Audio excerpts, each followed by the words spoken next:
হঠাৎ কেন দিশাকে হসপিটালে ভর্তি করতে হলো এ ব্যাপারে সবাই জানতে চাচ্ছেন। দিশার কি হয়েছিল, দিশা কি ট্রিটমেন্ট হয়েছে বা বর্তমানে কি ট্রিটমেন্ট চলতেছে, এই ব্লগের মাধ্যমে আমি আপনাদের সব আপডেট দিয়ে দিব। অনেক দিন ধরেই আপনারা জানতে চাচ্ছেন।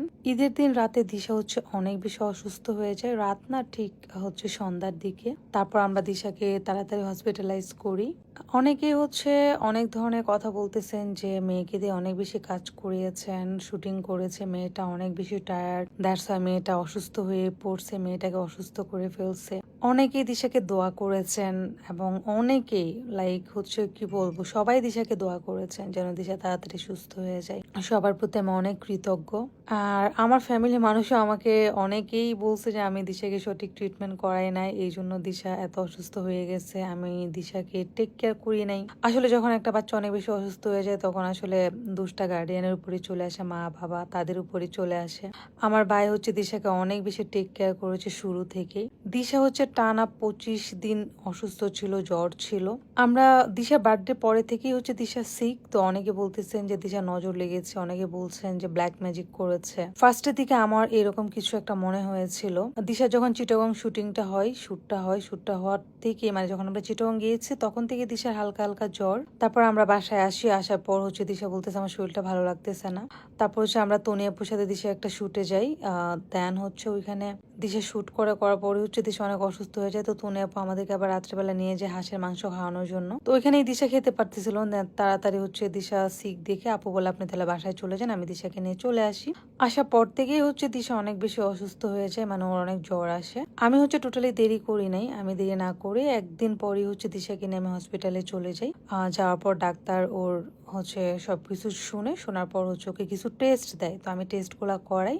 পরের দিন আমি রিপোর্ট নিয়ে আসি। আর ওর জ্বরটা এরকম যে ছেড়ে ছেড়ে আসতো, লাইক আপনার জ্বরটা 105 104 এরকম চলে আসতো। ওর দিনের বেলা জ্বর থাকতো না, রাত্রেবেলা দিনে 1-2 বার আসতো নর্মাল ভাবে। তো ডাক্তার রিপোর্ট দেখলো, ওর ব্লাড টেস্ট সহ সব ধরনের টেস্ট করে আমাকে বললো যে আমরা ধারণা করেছিলাম ওর ডেঙ্গু হয়েছে, আসলে ডেঙ্গু টাইপ কিছু না, ওর এটা মেবি ভাইরাস জ্বর, কারণ রিপোর্ট ওরকম কিছুই আসে নাই। বাট এতেও আমার মাথা আপনার কাজ করতেছিল না যে এত জ্বর, এটা ভাইরাস জ্বর কিভাবে। তো তখন বলে যে ভাইরাল একটা জ্বর আছে, এটা 10-12 দিন থাকে, দেন এটা আস্তে আস্তে ঠিক হয়ে যায়। তো আমি এটাই ভাবছি যে এরকম কিছু একটা হবে। বাট ওর যখন জ্বর আসে, মানে এত বেশি জ্বর, ওর মাথায় পানি দিতে দিতে মানে কি করবো, আমি আসলে চোখে দিশা পাচ্ছিলাম না। তার মাঝে আমার বোন আবার হংকং চলে গেছিল দেশের বাইরে। তো আমার বোনকে ছাড়া আমি কোনো ডিসিশনও নিতে পারতেছিলাম না, কারণ আমার বোন থাকলে একটা ভরসা পাই। আর আমার ছোট বোন প্রতিদিন সে অসুস্থ অবস্থায় এসে দিশা টেক কেয়ার করেছে, আমি তো সারা রাত ঘুমাই না ওর এই ধরনের অসুস্থ দেখে।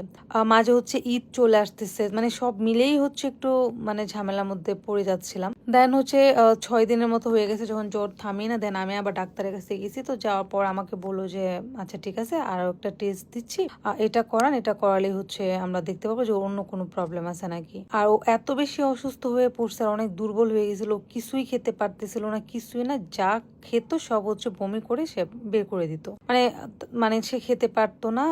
এই জন্য দিশা অনেক বেশি উইক হয়ে গেছিল। সবাই দিশাকে দেখতে আসতেছিল, সবাই খোঁজ খবর নিচ্ছিল, সবাই দোয়া করতেছিল। আর আমার তখন মাথায় ঢুকছে যে ওর নজর লাগছে বা ওকে কেউ ব্ল্যাক ম্যাজিক করছে, কারণ কোনো কিছুই ধরা পড়তেছে না, জ্বর কমতেছে না, ও কিছু খেতে পারতেছে না, অনেক উইক হয়ে যাচ্ছে। তো আমার আম্মু বারবার বলতেছিল তুমি যেভাবে হোক ওকে গ্রামে নিয়ে আসো, আমরা ভালো হুজুর দেখাবো। এবং আপনারাও সবাই বলতেছিলেন যে ওকে গ্রামে পাঠিয়ে দেন আপু, বা ঢাকাতে ভালো কোনো হুজুর দেখান, ও ঠিক হয়ে যাবে। তো আমার মার কথা আমি আসলে ফেলতে পারি না, আমার মা, ফুফু, চাচি ওরা তো ফোন করে কান্নাকাটি, তাড়াতাড়ি ওকে বাড়িতে নিয়ে আসো, আমরা ভালো হুজুর দেখাবো, ওর যদি কোনো রোগ ধরা না পড়ে। এত জ্বর কেন আসবার, জ্বরটা 104-5 চলে যায়, যেটা আসলে অনেক বেশি। তো লাস্ট একদিন এমন ভাবে জ্বর আসে, খিচুনি চলে আসে, মানে খিচুনি এমন পরিমাণে আসে, আমি তো তখন ভয় পেয়ে কান্নাকাটি শুরু করি। দেন আমি আবার ডাক্তারের কাছে নিয়ে যাই। তো ডাক্তার ওই যে টেস্টটার কথা বললাম না, ওই টেস্টের রিপোর্ট আসতে লাগে আপনার 5 দিন, 4-5 দিন লাগে, কারণ ওই টাইমে আবার বন্ধ হয়ে যাচ্ছিল, ঈদের টাইম, আপনার ল্যাব বন্ধ। তো ওই টাইপ সব মিলিয়ে নর্মালি আসতে 4 দিন লাগে, তো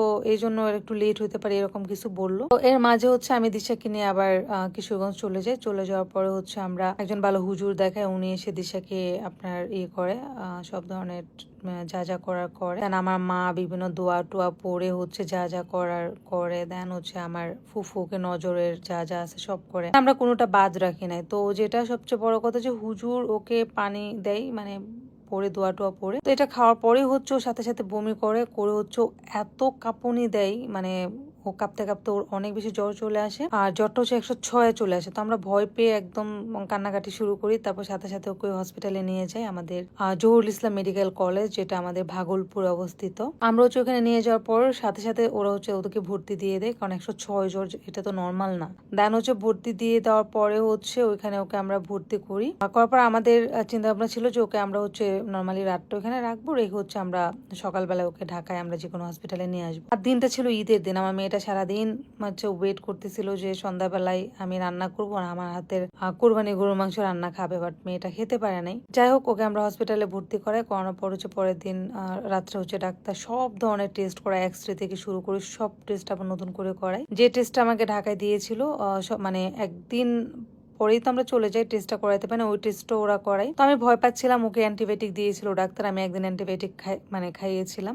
তো অ্যান্টিবায়োটিক খাওয়ালে হচ্ছে ওই টেস্টটাতে আপনার এটা আসে না, মানে কি রোগ সেটা নাকি আসে না। তো এই জন্য ভয় পাচ্ছিলাম যে রিপোর্টটা আবার নেগেটিভ আসে নাকি। তো ডাক্তাররা এত বেশি হেল্পফুল, জহুরুল ইসলাম মেডিকেল কলেজের এখানে ট্রিটমেন্ট এত বেশি ভালো, যেটা আমি অনেক প্লিজ। মানে আমাকে সবাই বলতেছিল যে ঢাকায় নিয়ে যান, ঢাকায় নিয়ে যেমন ঢাকা থেকেও সবাই ফোন করে আপনারা বলতেছিলেন আপনারা কেন ওইখানে রাখছেন, দিশাকে ঢাকায় নিয়ে আসেন। এবং আমাকে অনেকে বলতেছিল যে দেশে বাইরে নিয়ে যান, এতদিন জ্বর এটা স্বাভাবিক না, আপনারা কেন দেশে আসেন। তো আমি এবার কেয়ারে কথাটা বলে রাখছি আমি পরের দিন ওকে নিয়ে আসবো। বাট ওইখানে ডক্টর এত ভালো, এত ভালো, আমাকে হচ্ছে এত সান্ত্বনা দিছে যে আপনারা চিন্তা করবেন না, দিশা আমাদের ভালোবাসা, সবার ভালোবাসা। দিশার কি হয়েছে আমরা দেখবো, আমি ট্রিটমেন্ট করবো, আমি দিশাকে ভালো করব। আপনাকে আমি এতটুকু কথা ওয়াদা দিচ্ছি। আমি তো মানি না, আমার ফ্যামিলির কেউ মানে না যে ওকে ঢাকায় নিয়ে আসবে। আমরা দেরি করবো না, কারণ ওর জ্বর টোটালি হচ্ছে 105 106 সাথে খিচুনি, আর এটা তো মানারই কথা না। যাই হোক, হসপিটালে একদিন ট্রিটমেন্ট করার পর আমরা ওর ইমপ্রুভমেন্টটা পাইছি। ওর হচ্ছে পেন ছিল, যেটা হচ্ছে আপনার পেন ছিল, তারপর হচ্ছে আরো কিছু কিছু সিমটম ছিল, যেটা ওর ভালো হয়ে গেছে একদিনে ওদের ট্রিটমেন্টে। দেন আমরা খুব হ্যাপি যে না অ্যাটলিস্ট তো এই জিনিসগুলো ভালো হয়েছে। তারপর হচ্ছে ওকে ফাইনালি সব টেস্ট আসলো, আসার পরে হচ্ছে যেই আমরা রিপোর্টে পেলাম ওর হচ্ছে টাইফয়েড জ্বর আসছিল। আর যে ভাইরাসটা ছিল ওটা সালাম লিনা একটা ভাইরাস। এই ভাইরাসটা হচ্ছে ও যে বাইরে পানিপুরি খায়, সে পানিপুরির মাধ্যমে, মানে পানিবাহিত রোগ এটা। এই পানির মাধ্যমে ওর শরীরে একদম ব্লাডে চলে গেছে এবং এটা 18 গুণ হয়ে গেছিল। এটার জন্য ওর বেশি কাঁপুনি দিয়ে জ্বরটা আসতো, আপনার 106 চলে যেত, যেটা হচ্ছে অস্বাভাবিক। এই ভাইরাসটা অনেক বেশি বাজে, যেটা হচ্ছে আপনার যে কোনো ধরনের একটা ক্ষতি করে ফেলে, যে কোনো ধরনের আপনার প্রবলেম হয়ে যায়। টাইফয়েড তো জানেনই খুব বেশি সেন্সিটিভ এবং খুবই ডিয়ারিং একটা, মানে খুব বাজে একটা জ্বর। তো ভাগলপুর মেডিকেল কলেজ থেকে ওকে এত সুন্দর ট্রিটমেন্ট করে, সকল ডাক্তার নার্স স্টাফরা দিশাকে এত টেক কেয়ার করে, একদম আমি অবাক হয়ে গেছি। মেডিকেল ইতিহাসে যে ডাক্তার পুরা হসপিটাল রাউন্ড দিয়ে আবার দিশাকে দেখতে আসছে, এটা নাকি ইতিহাসের প্রথম, যেটা সবাই বললো হসপিটালের। আলহামদুলিল্লাহ দিশা এখন সুস্থ। তো সবাই দোয়া করবেন দিশার জন্য। আসলে দিশার টাইফয়েড হয়েছিল, সাথে সালাম নিনা একটা ভাইরাস, যেটা ওর ব্লাডে চলে গেছিল। তো বাইরের খাবার কেউ খাবেন না, দিশা বাইরে খাবার খাওয়া সম্পূর্ণ নিষেধ। এখন দিশা